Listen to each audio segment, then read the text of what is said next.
Chapter 2. Dual Nature of Consciousness. A clear concept of the dual nature of man's consciousness must be the basis of all true prayer. Consciousness includes a subconscious as well as a conscious part. The infinitely greater part of consciousness lies below the sphere of objective consciousness. The subconscious is the most important part of consciousness. It is the cause of voluntary action. The subconscious is what a man is. The conscious is what a man knows. I and my father are one, but my father is greater than I. The conscious and subconscious are one, but the subconscious is greater than the conscious. I of myself can do nothing. The Father within me, he doeth the work.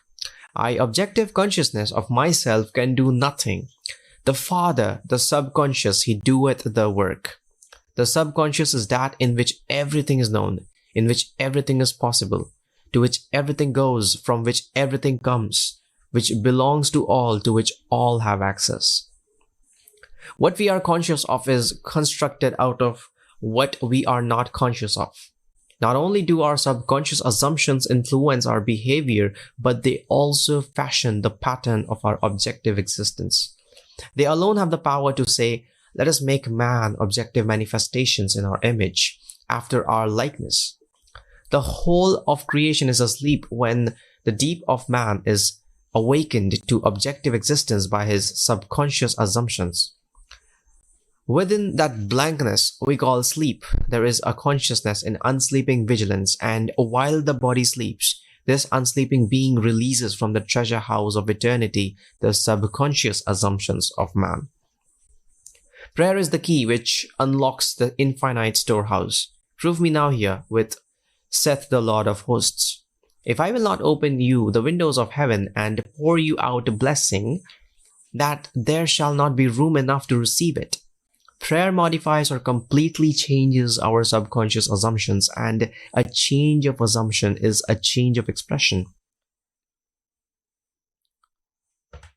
The conscious mind reasons inductively from observation, experience, and education. It therefore finds it difficult to believe what the five senses and inductive reasons deny. The subconscious reasons deductively and is never concerned with the truth or falsity of the premise, but proceeds on the assumption of the correctness of the premise and objectifies results which are consistent with the premise. This distinction must be clearly seen by all who would master the art of prayer. No true grasp of the science of prayer can be really obtained until the laws governing the dual nature of consciousness are understood and the importance of the subconscious realized. Prayer, the art of believing what is denied by the senses, deals almost entirely within the subconscious.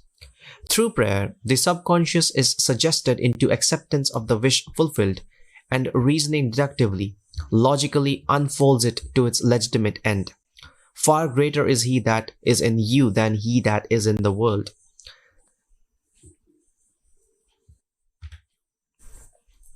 The subjective mind is the diffused consciousness that animates the world. It is the spirit that giveth life. In all substance is a single soul, subjective mind. Through all creation runs this one unbroken subjective mind. Thought and feeling fused into beliefs impresses modifications upon it, charge it with a mission, which mission it faithfully executes. The conscious mind originates premises. The subjective mind unfolds them to their logical ends. Where the subjective mind, not so limited in its initiative power of reasoning, objective man could not be held responsible for his actions in the world. Man transmits ideas to the subconscious through his feelings. The subconscious transmits ideas from mind to mind through telepathy. Your unexpressed convictions of others are transmitted to them without their conscious knowledge or consent, and if subconsciously accepted by them will influence their behavior.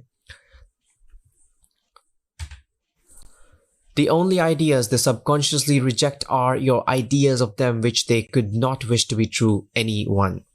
Whatever they could wish for others can be believed of them, and by the law of belief which governs subjective reasoning, they are compelled to subjectively accept, and therefore objectively express accordingly. The subjective mind is completely controlled by suggestion. Ideas are best suggested when the objective mind is partly subjective. That is, when the objective senses are diminished or held in abeyance. This party subjective state can best be described as controlled reverie, wherein the mind is passive, but capable of functioning with absorption. It is a concentration of attention. There must be no conflict in your mind when you are praying. Turn from what is to what ought to be. Assume the mood of fulfilled desire, and by the universal law of reversibility, you will realize your desire.